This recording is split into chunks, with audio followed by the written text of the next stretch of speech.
Rolex, ये सुनकर superstar Surya की याद आ जाएगी। पिछले साल कमल हसन की मूवी आई थी विक्रम। 3 घंटे की इस मूवी पर Suriya as a Rolex 3 minute का कैमियो भारी पड़ गया था। रोलेक्स भाई को देख के सबके मुंह खुले के खुले रह गए थे। वही सूर्या आ रहे हैं अपनी अपकमिंग मूवी लेके कंगुआ। रविवार को कंगुआ का टीजर रिलीज हुआ था। फिर क्या था, सोशल मीडिया पर चारों तरफ अब कंगुआ की ही बातें हैं। साथ में सवाल भी उतने ही है इस फिल्म को लेकर, ये कंगुआ है क्या, मतलब क्या है इसका और किस पर बेस्ड है ये मूवी। तो टेंशन मत लीजिए, हम है ना, सब कुछ बताएंगे आपको इस मूवी के बारे में, वो भी डिटेल में।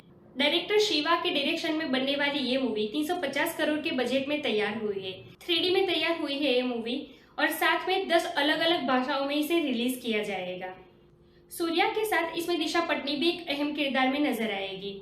इसमें जबरदस्त VFX और CGI का इस्तेमाल किया गया है। अब बात करते हैं इस मूवी की कहानी की। टेंशन मत लीजिए, मूवी की पूरी कहानी नहीं बताने वाली, सिर्फ कुछ इन्फॉर्मेशन देने वाली हूँ मूवी के बेस के बारे में। कंगुआ का मतलब एक ऐसा आदमी जिसके पास आग की शक्ति है। इंग्लिश में कहे तो a man with power of fire.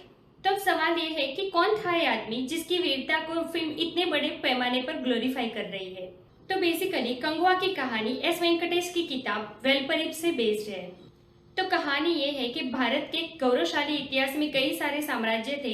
इसमें से दक्षिण भारत के 3 साम्राज्य चोल, चेर और पंड्या, ये 3 ऐतिहासिक रूप में सबसे मजबूत माने जाते थे। उस वक्त ये 3 साम्राज्य अपनी सीमाओं को बढ़ाने के लिए युद्ध कर रहे थे।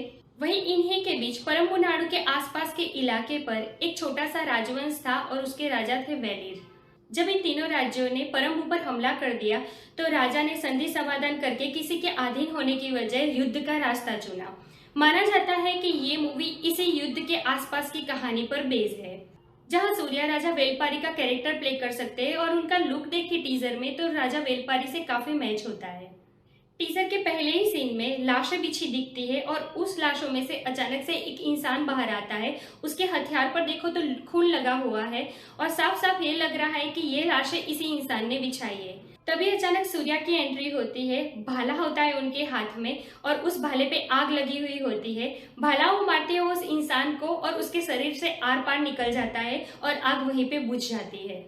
फिर एक सीन में जंगल में दौड़ रहे हैं सूर्या और इसमें अच्छा मुझे ये लगा कि जंगल बिल्कुल रियल बताया गया है, कोई CGI या VFX का यूज नहीं किया गया है।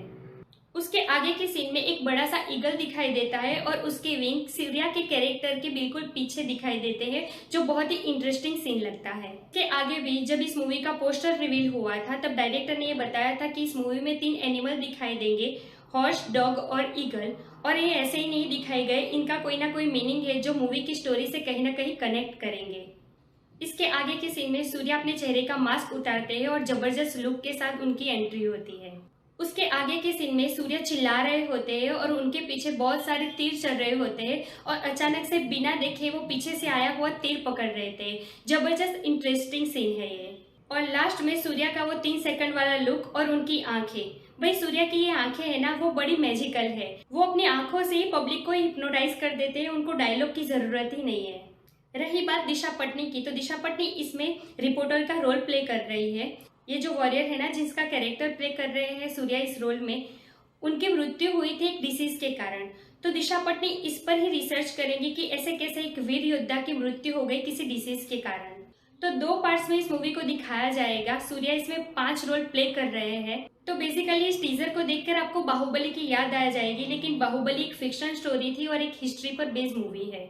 मैं आपको एक ही सजेशन दूंगी कि अगर आप सबटाइटल पढ़ सकते हो तो एक बार इसे तमिल में जरूर देखना, एक अलग ही वाइब आएगी आपको। भाई मुझे तो ये टीजर बहुत अच्छा लगा। सूर्या बहुत जबरदस्त लग रहे हैं, ग्रेट वॉरियर की तरह इसमें। आपको ये टीजर कैसा लगा मुझे कमेंट करके जरूर बताइएगा। मैं मिलूंगी आपसे अगले वीडियो में एक नए रिव्यू के साथ। तब तक प्लीज आपका बहुत ख्याल रखिएगा। जय हिंद।